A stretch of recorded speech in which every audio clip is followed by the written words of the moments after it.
نخود هم درمل ده او هم خواړه دي.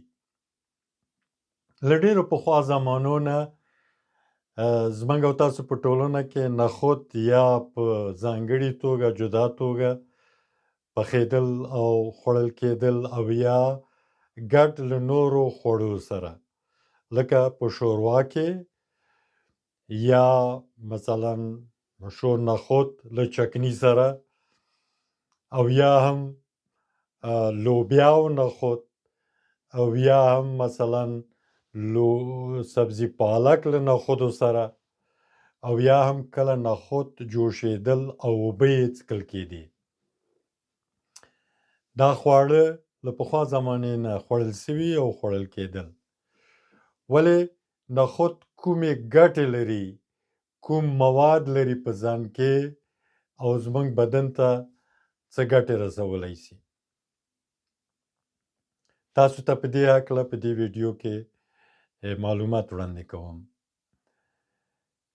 نخود پوره اندازه وسپنه، کلسیم او مګنیزیم چې دوه ډېر مهم منرالونه دي دا په خپل ځان کې لري او نور منرالونه لري. همدارنګه فیبر یا فایبر چې ورته وایي یا په الماني ژبه کې ورته بالاشتوف وایي، دا په پوره اندازه په نخودو کې شته چې په دې هکله وړاندې تاسو سره غږېږم.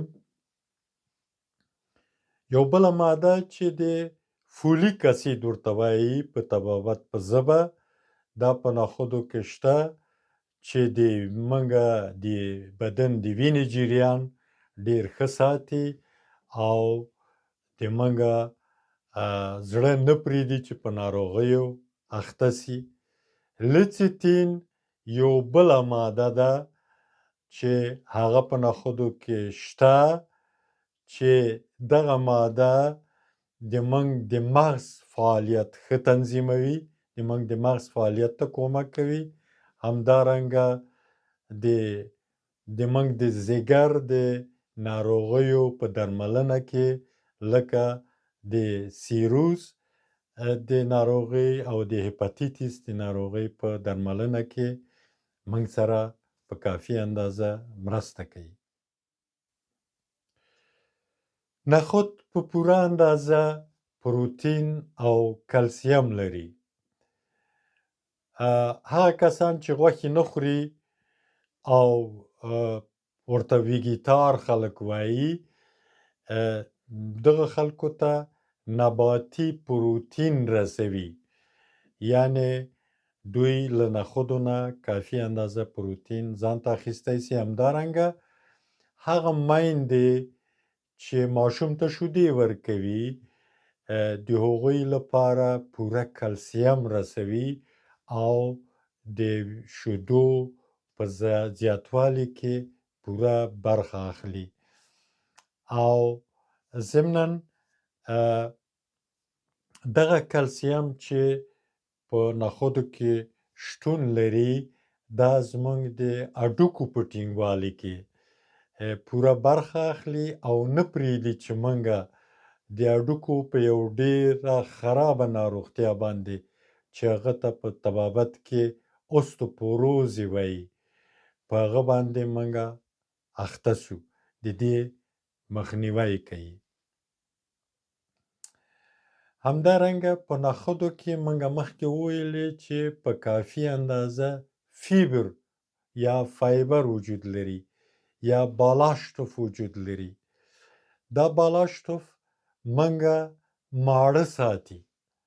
وخت چې موږ ماړه وساتي او د مړښت دلیل وګرځي، موږ مجبوره نه یو چې نورې غذاګانې چې هغه مضرې غذاګانې دي هغه وخورو. بخصوص موږ نه مجبوره کیږو چې وچه ډوډۍ ډېره وخورو. په وچه ډوډۍ کې د غنمو یعنې د وړو په وچه ډوډۍ کې، په غلمینه ډوډۍ کې او همدارنګه د وربشو په ډوډۍ کې یوه ډېره تاواني او ډېره مضره ماده چې هغه ته ګلوتین وایي، دا د غنمو په ډوډۍ کې او د اوربشو په ډوډۍ کې شته په پوره اندازه چې دا د موږ بدن ته لوی تاوانونه رسولی سي. زه په راتلونکو نږدې ورځو کې د ګلوتین په باره کې چې تاسو ته یا د انسان بدن ته کوم تاوانونه رسولی سي یو ځانګړې ویډیو جوړوم او ستاسو خدمت ته یې وړاندې کوم. همدارنګه فیبر یا فایبر هم چې وویلې دا یو بله ډیره مهمه ګټه لري. دا نه پرېږدي چې قندي مواد ژر وینې ته داخل سي، یعنی یو دم او په ژر وینې ته ډیر قندي مواد داخل سي. دا پروسه ډیره کراروي، یعنی په کراره پرېږدي چې قند وینې ته داخل سي او له دې طریق نه مخنیوی کوي چې منګه د شکرې په ناروغي باندې اخته سو. یو بله ډیره مهمه ګټه د فایبر یا فیبر دا ده چې زمونږه غټه کولمه فعاله ساتي او غټه کولمه د فعالیت له طریق نه منګه تشناب ته ځو او هلته زمونږ مواد تخلیه کیږي او هغه ناروغتیاوې چې قبضیت یې موږ ته راوستلی سي او موږ پې اخته کولی سي د هغې مخنیوی کوي. د نخودو خوړل نورې کومې ګټې موږ ته رسوي. د وینې قند راټیټوي او د وینې چربي راټیټوي. هغه څوک چې د زړه ناروغتیاوې لري یا د وینې چربي لري هغوی ته ډیره ګټه رسیږي، یا د شکرې ناروغي لري هغوی خورا ګټې د نخودو له خوړلو نه اخیستلی سي. همدارنګه د انسان وزن راټیټوي، ولې چې پوره پروتین لري او منګه ماړه ساتي. له دې طریق نه منګه نه مجبوره کیږو چې نور ډیر خواړه وخورو، بنان د منګه وزن راټیټیږي. زه مشوره ورکوم د خپلو تجاربو پر بنسټ چې هغه کسان چې د شکرې یا د قند ناروغي او د زړه ناروغتیاوې لري هغوی د ورځې 2 ځله د سهار لخوا نه او د ماسپښین لخوا نه نخود وخوري له چکني سره. چکني په لاندې ډول جوړه کړئ. د لیمو اوبه وباسئ، په مکسر کې واچوئ او وږه پې ور واچوئ او دڼیا یا ګشنیج پرېمنځئ، میده میده یې کړئ، ور واچوئ او ډیره ښه چکني ترې جوړه کړئ، ګډه یې کړئ. دا چې چکني هم خوندوره ده او هم ډیره ګټوره ده او د تاسو نخود ډیر مزه دار کوي، یعنی تاسو یې په مزه دا نخود خورئ. ډاکټر ناصي یو ډیر ښه څیړونکی ایراني ډاکټر ده. د هغه د څیړنو له مخې که موږ نخود وجوشوو او د هغه اوبه وڅښو، که موږ ته پخوانۍ ټخله پاتې وي، ډیره پخوانۍ زړه ټخله پاتې وي، دا ټخله له منځه ځي. همدارنګه نخود باد لري، زموږ په نس کې نفخ او باد جوړیږي. که موږ نخود د شپې له خوا نه په اوبو کې خیشته کړو او د سهار له خوا نه هغه اوبه یې تل کړو، ایسته یې واچوو او بیا نخود جوش کړو او ویې خورو، باد یې تر ډیره اندازه راکمیږي. د ما د خپلې تجربې پر اساس که تاسو نخود د پیازو سره، خامو پیازو سره، همدارنګه د تورو مرچو سره، د زیرې سره او د بادیانو سره، یعنې بادیان پرې واچوئ، تور مرچ پرې واچوئ، زیره پرې واچوئ او پیاز سره یې وخورئ، نو باد یې تر ډېره اندازه راکمیږي او تاسو نه په عذابېږئ د بادو سره. خلاصه نخود ډېره ښه غذا ده تاسو ته.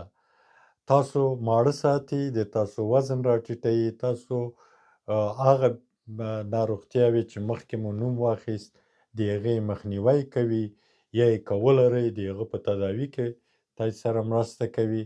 نخود همیشه په خپل پروګرام کې، په خپل غذایي پروګرام کې لرئ او هغه وخورئ. همدارنګه زه مشوره ورکوم چې ماشومانو ته عادت ورکړئ چې نخود وخوري او عادت وکړي، او بخصوص هغه هیوادوالو ته چې په اروپا کې ژوند کوي او ماشومان یې مثلا غیر صحي او تاوانداره تاواني خواړه خوري، کلچې مثلا چپسونه، بسکیټونه خوري.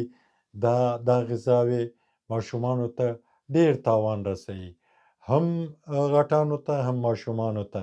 د هغه په عوض مثلا ماشومان عادت کوي چې د ورځې یو یا دوه ځله له چکني سره نخود وخوري. دا هغوی ته د هغوی په رشد کې، د هغوی د مغز په فعالیت کې خورا ګټې رسوي.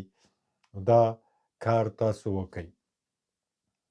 ګرانو هیوادوالو، که د ما ویډیو تر تاسو ګټوره بولئ او ښه یې بولئ، لطف وکړئ هغه سبسکرایب کړئ، هغې نه ملاتړ وکړئ، د زنګ علامه ووهئ او د کانال وزوسئ، د کانال غړي سئ چې د ما ویډیوګانې په وخت سره تاسو ته ورسیږي.